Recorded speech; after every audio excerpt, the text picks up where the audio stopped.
Welcome to the Bike Shed podcast, where we talk about all things software engineering, how mediocre AI has become, and try to unfurl why Connecticut has sneaky good coffee. I'm your co host, a man who's two sprint boards behind, but doing work for the future sprint, Scott K. And alongside me are my co hosts, a man who's reciting the most recent AI models like the alphabet, Matt Hamlin, and my other co host. He just rewrote his company's entire app. The performance savings was so great, they raised a seed round off it, approved his own PR and deployed it, and then told his manager, ship happens. Dillon, Spicy Take Curry. What is on the agenda for today? All right. Today we figured we'd talk a little bit about a relatively new term, I think, tokenomics, like basically the economics of these AI models that we're using, and maybe like some of the adjacent factors that factor into are these models getting too expensive to use, or maybe to use in the way that we've been using them in the past few months, and then how are organizations or companies sort of adjusting to those um, price changes. Fable came out a couple months ago, or sorry, a couple weeks ago, um, and you see all these people sharing like, oh, it cost me, I don't know, 20 grand or something in API costs to run a loop with Fable, and like maybe that was 5 grand or something with Opus before or something like that. But I don't know. There's a lot of this. Uh, More and more money is being dumped into these models, and so we want to maybe take a look at, is that worthwhile? Are we getting value out of it? My first thought is, was it affordable before this increase? Like, did we ever validate that we were getting our like value for the money we paid? Have we ever so far, basically? I think I said this in our year episode, like predictions, that there's going to be some sort of rug pull that AI pricing is going to soar. I mean, all the models just get more complex, right? The pricing is always naturally going to go up. Like there were NVIDIA execs saying that like AI models cost too much. So the $20 a month plan was never meant to be $20 a month. The goal is to hype up AI so much, get everyone hooked on it, and then rug pull and raise the prices to the point where you're dependent upon it. It's the stickiness theory. It's the you need to use this thing to do your job. Like we talked about, Uber blew through their year budget in 4 months. This is literally what Uber did. Uber was like, your ride's $6. And then all of a sudden, years later, your ride's $50. And they're like, wait a second, they're doing the same thing to us. This is not acceptable. We're not gonna use this as much. So like I believe this was like always the intent. Get it really hyped up, tell you it was really, really, really great. And I think for coding it has been good, right? We can it's trained off of like all sorts of open source code. Like it's not always good. It does depend. You have to put all these guardrails around it. But like the interesting thing is like we pay the money for the token for the tokens, even if the AI doesn't do what you want, because the AI is trained to take its best guess on what you want and not actually provide the right info. So part of it to me is just um, marketing and how it's been hyped up to be so smart when it's in reality it's just trying to finish the sequence. So like you Yeah. can't get your money back for the tokens you use when the It's AI insane. goes off the rails. It's insane to think that it's like it's a service where you pay what you like. You pay for what you get, regardless of outcome. Exactly. It's just like insane. What is there? Like, is there any other thing like that? I guess I'm trying to think of a metaphor, but it's gonna be really bad. Matt's thinking of a good one. I just spit out all my points. I'm ready to end the episode. Well, I think so. I think what we're saying is maybe directionally accurate. I think also there's an aspect of this where like maybe every few months there's like this sliding window, not to give people like flashbacks of interviewing it, like leak code interviews, but there's this sliding window where like companies get adjusted to the current cost benefit analysis of the models they're using, right? Like, you know, if you jumped back 3 years and said, oh, your AI costs are going to cost this much to a company, they're going to be shocked and say like, no, that's impossible. But like slowly companies have gotten used to it, right? And in the same way that we've like slowly sort of increased our expectations of what the models will be giving us, right? Jumping from, I don't know, Claude 3 or whatever to, 4.5 to 4.6, for example, like Opus 4.5 and 4.6. It's like that jump was massive, but because it happened sort of incrementally or gradually, we sort of like just expected it. But I think along with that, like I think some of the changes that companies like Anthropic are making to model pricing to how like what their model offering is maybe starting to shock people instead of just being a set of expectations, right? Like we saw their Mythos and Fable models where it's like like it's so cost prohibitive for them to even offer it that they're not going to offer it after a certain point period of time. Um, which a lot of people maybe joked online saying like, okay, like there's $200 a month plans. When's the $1,000 a month plan for like Fable access or something? They're just waiting for their next round of funding. And then they can offer Fable at a discounted price for 6 months and do it again. Which they kind of did, right? Like SpaceX or I don't know, XAI, whatever it's called now, basically offered a lot of compute to Anthropic, and now Anthropic was like be able to offer more Fable access, right? When the government let them re offer access to it. But I think another interesting play here is like uh the like another sort of maybe thing that goes in here that makes it more difficult for companies to consider these expenses is like Anthropic also changed the tokenizer between this is like getting into nitty gritty details, but between 4.6 and 4.7, they changed the tokenizer that they use on the models, which basically add a 30% like tax on the cost, right? Like they increase their fees by like 30% roughly based on that change alone, which they say it's like gives better quality or whatever, allows the model to think better.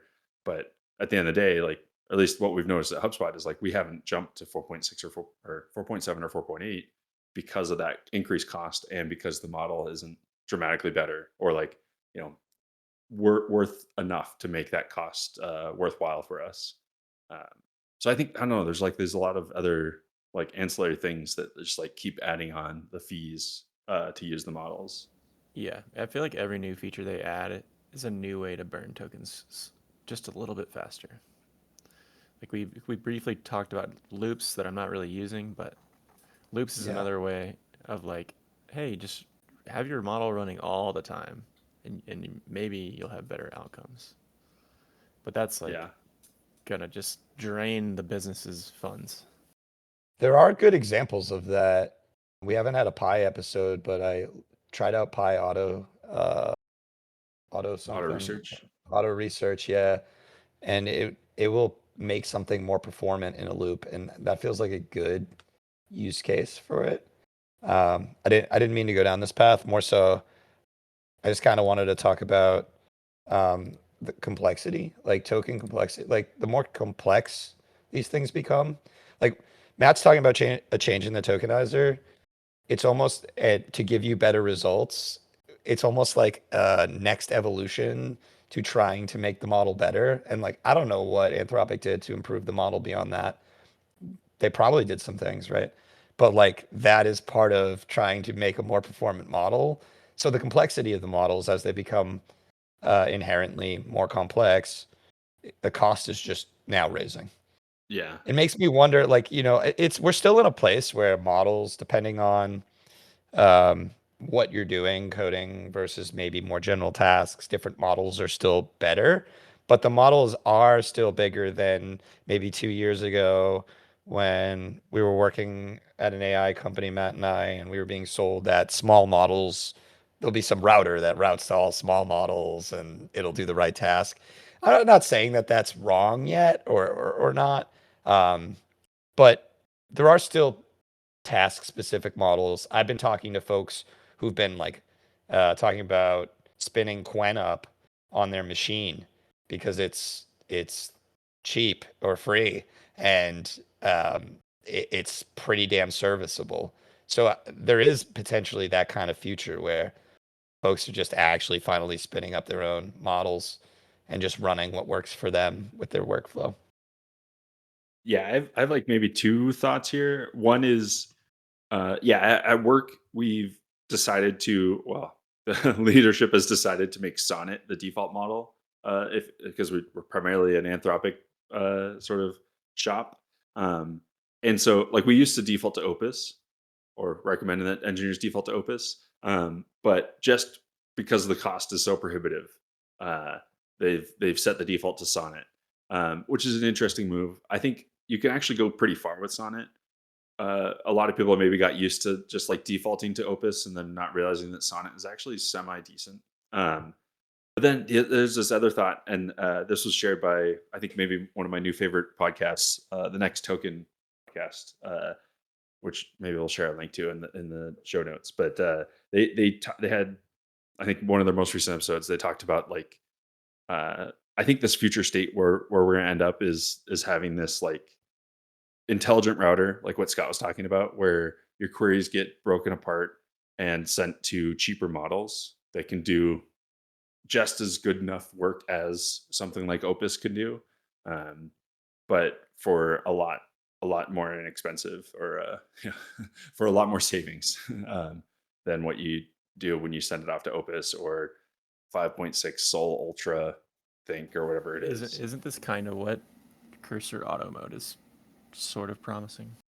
It's been a while since I've used Cursor, but I think Cursor does do this behind the scenes also, where like, or I know they do it with sub agents, where if like you're working in Composer or whatever, like the sub agents it spins up will go off to very small models, or like smaller than maybe what you expect models.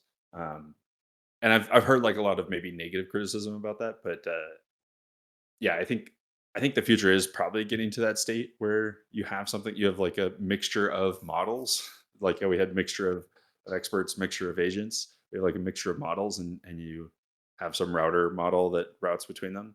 I think that the main prohibitor, like the thing that's going to hold us back for that, is there's not really a good sane default of like, how do you split those to different models? Like there's a lot of different evals and different like benches that people compare, but there's no good, they're all kind of flawed. So there's no like good baseline to say, okay, when the query is asking for us to do multiplication, always send it to this one model. And there's not really a good, you know, good breakdown like that that exists as far as I know.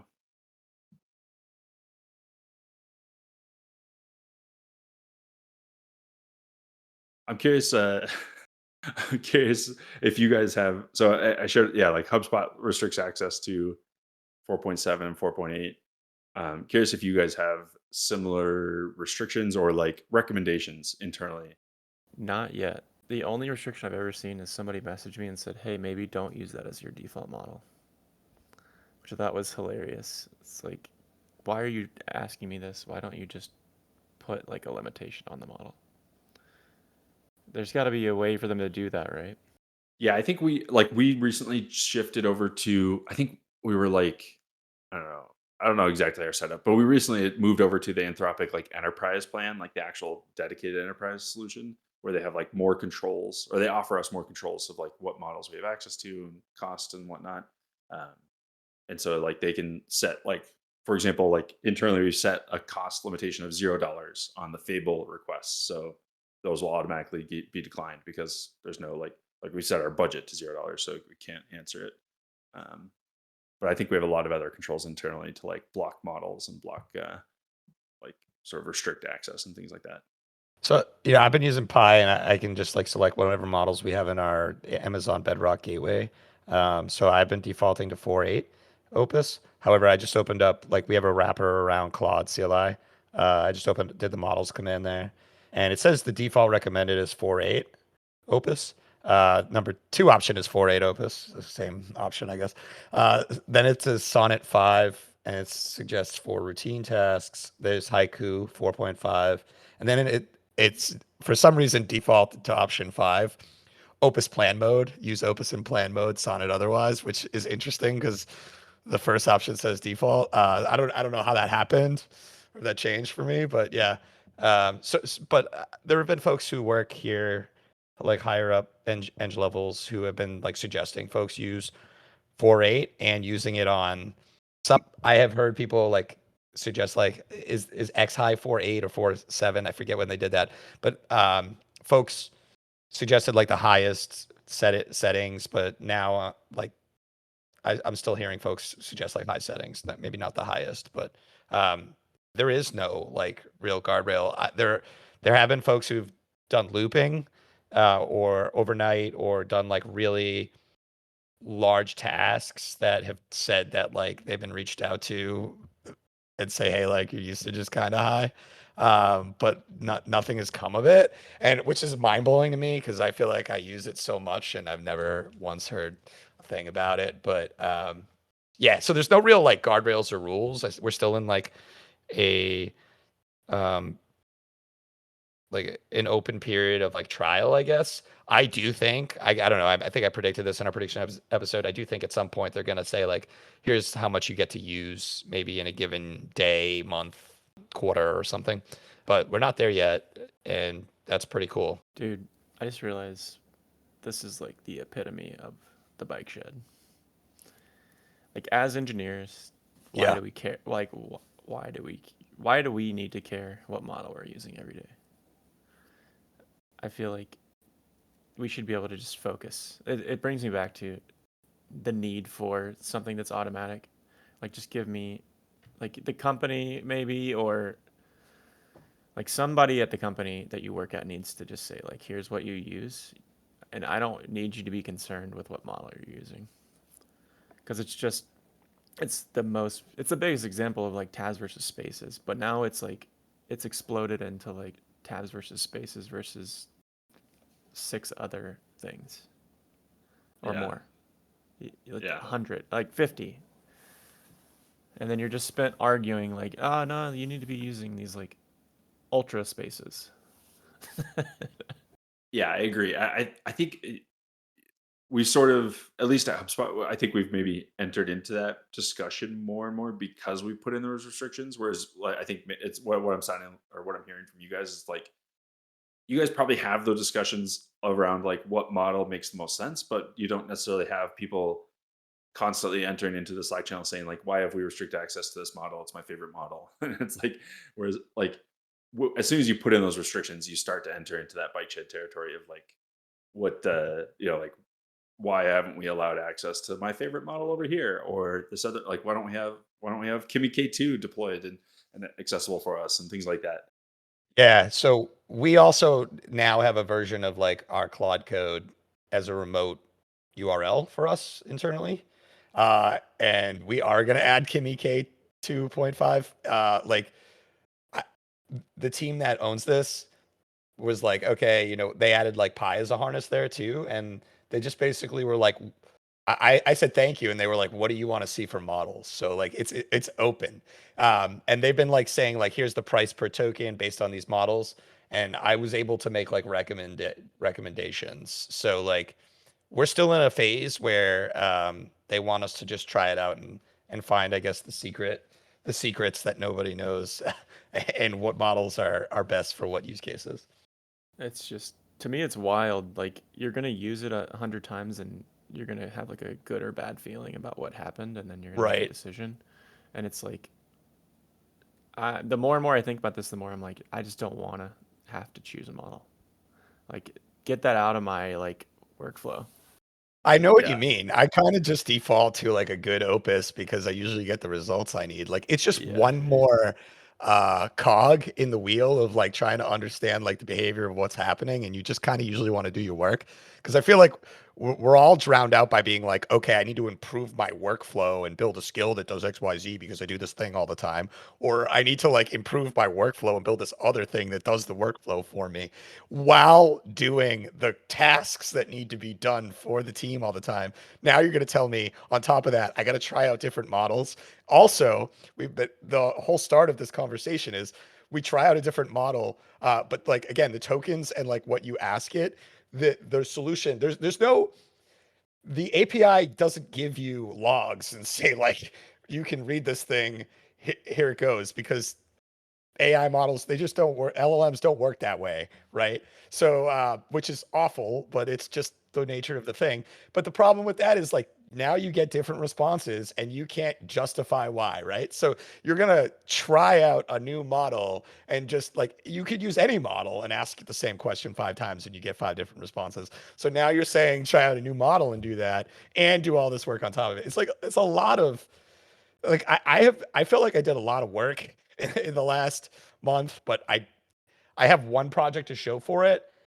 And but at the same time, like I feel exhausted. And I know I've done more than just that project's worth of work. And I just feel like that's the nature of where we are now. Engineers are just constantly exhausted because they're trying to do 10 contextually different tasks. And they're getting asked to do these things here and there. My way of dealing with this is just always putting a ticket on the board so it looks like I'm an absolute monster. But at some point, like this is like kind of unsustainable. Unpack that, Matt, because I can't. It's too much to unpack.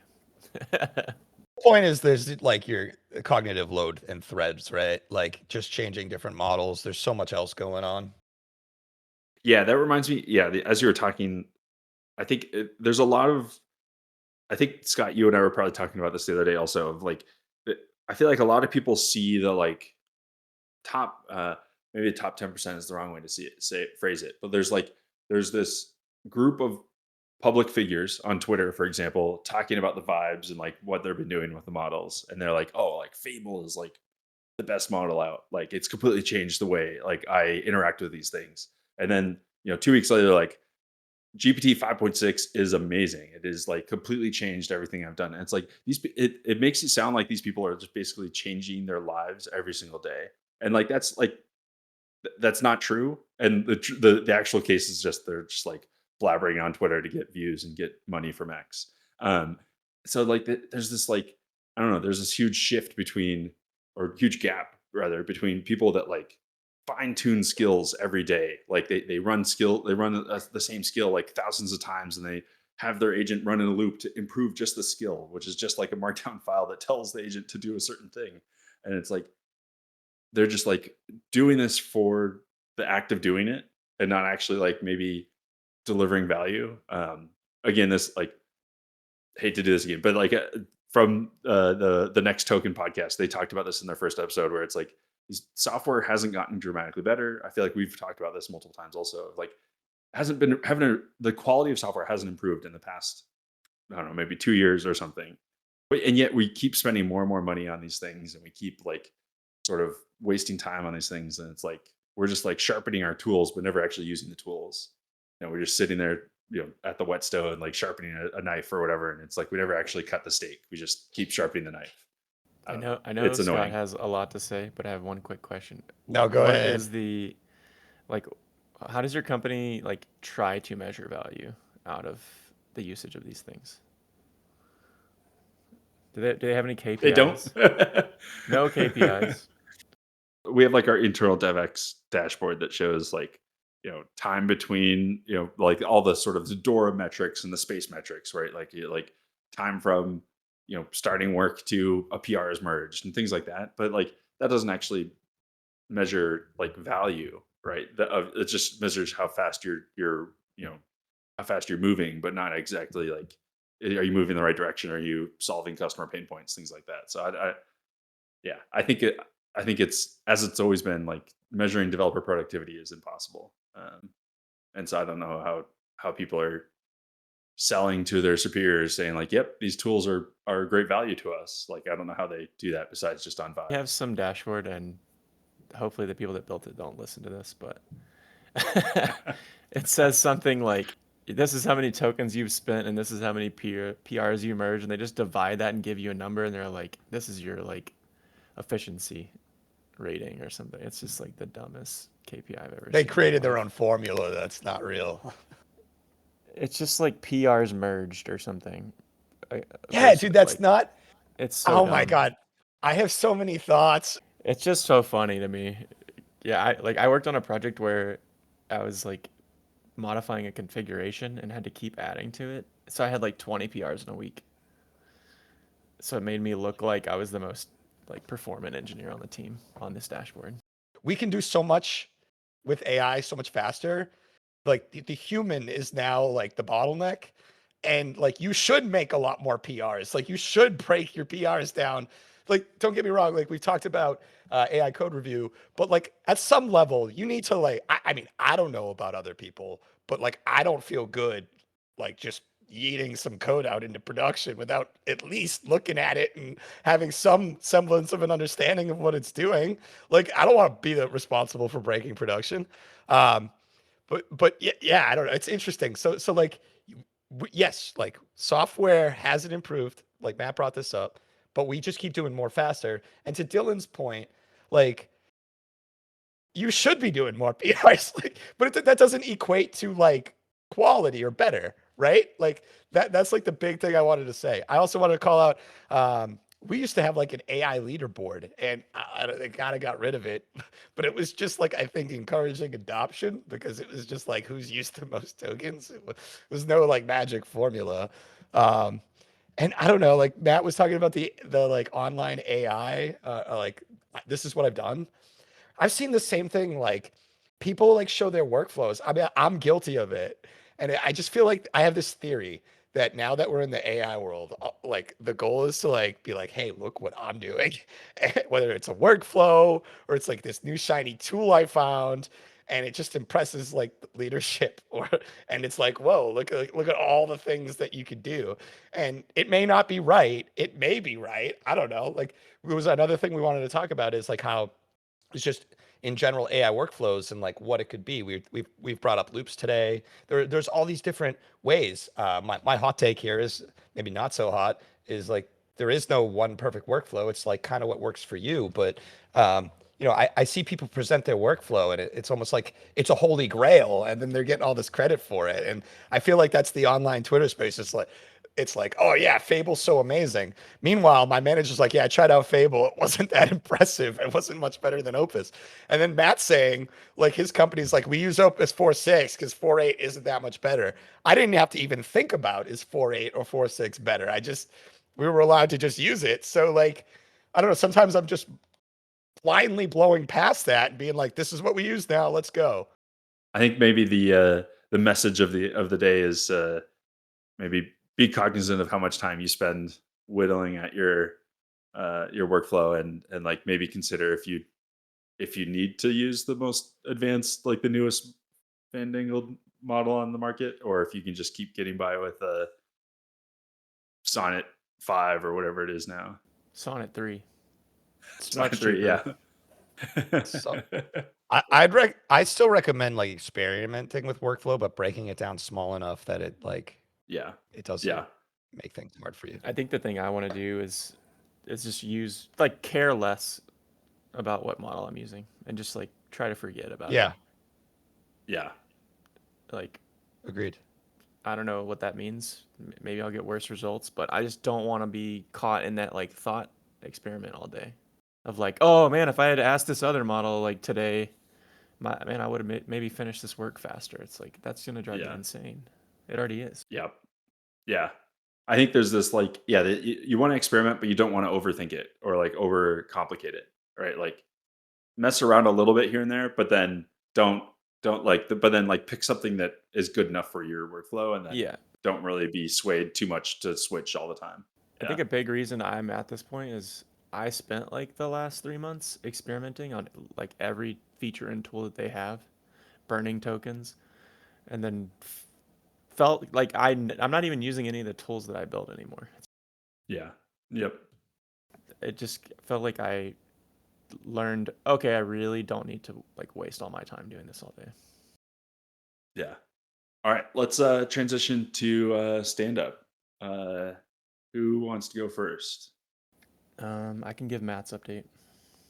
Go for it. I'll give Dylan's update. I went to Greece. I got married. I mean, Matt went to Greece. Matt got married.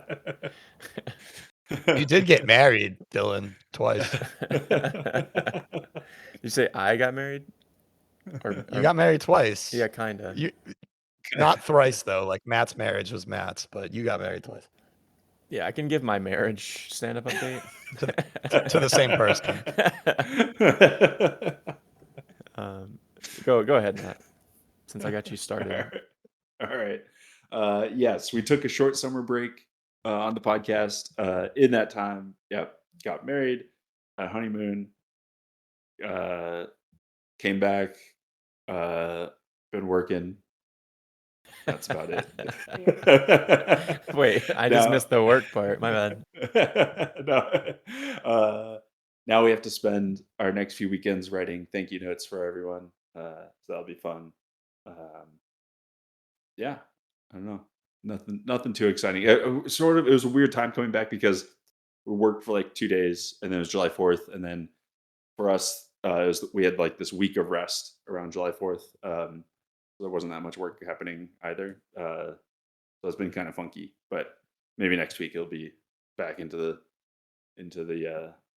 flow of things. Dylan, what are your updates? What's up with you? I've been watching the World Cup a lot. I think like half of what I'm seeing is corruption. But it's still been pretty exciting. And then it's gotten me wanting to play soccer again, which is funny because I'm just not in shape like I used to be. Like I subbed for like a local league the last 2 days, and yesterday we played a team that was just way too good. I think we lost like 16-0. It was hilarious, and it was like 85 degrees out or something. I could only play for like 5-10 minutes at a time before I was ready to puke. It was hilarious. Good time though. That's pretty much where I'm at. And then I'm kind of burned out at work. Every other week it's like, oh, we have to demo, and I'm like, I just need to like finish doing this the right way, and you're asking me to like show you this finished product tomorrow. It doesn't make any sense. I don't know if any of you have experienced that. Is it like you wrap up, you like polish up a demo, and then by the time you're done presenting it, you're like, oh, I have to prepare the next demo to show people instead of actually shipping. It's kind of a weird process. Yeah, I keep polishing up a demo, which is really me just like vibe coding some stuff to show, and Oh, then yeah. the whole next week is me like untying it, is what it feels like. Like I created a spaghetti code knot, Yeah. and I have to like fix it and prepare it and split it into PRs. But it's kind of like a relentless process of like, oh, we got to show this again to the executives. I'm like, it's just not ready. Stop doing this to me. That's why I'm kind of burned out right now. Scott, what's up with you? What's your updates? Uh, projects are moving at work. I have to go to Seattle next week for work, for Nice. 2 days, but I have to fly for 2 days, and it's jam-packed, so it feels like it's all week. We're going camping this weekend in New Hampshire with friends, so I'll be doing that. And then I had one other thing, I think. Oh, yeah, and then I hosted my 4th of July party last week with my family, so that was nice. First year of a tradition, so very excited for Nice. that. Um, Yep, and that is it. All right. Sounds good. All right. Thanks everyone for tuning in this week. Remember to leave a review for the episode and the show on your favorite podcast network. We appreciate 10 tokens out of 7 the most. Remember, if the app doesn't let you, then it's a bug on their end and not on ours. Feel free to join the Bike Shed community Discord server to connect with other folks in the tech ecosystem. Share your thoughts with us and other listeners. You can find a link to the server as well as our episodes, transcripts, episode summaries, random miscellanea, etc. at bikeshedpod.com. That's bikeshedpod.com, all one word. If you enjoyed this episode or other episodes, please share with your friends or enemies or agents, or I don't know. Find someone else to share. Someone random on the street, grab them and say you need to listen to this episode. We need more listeners. Otherwise, see you maybe next week. Peace out. See you later, Matt. See you later, Scott. Adios.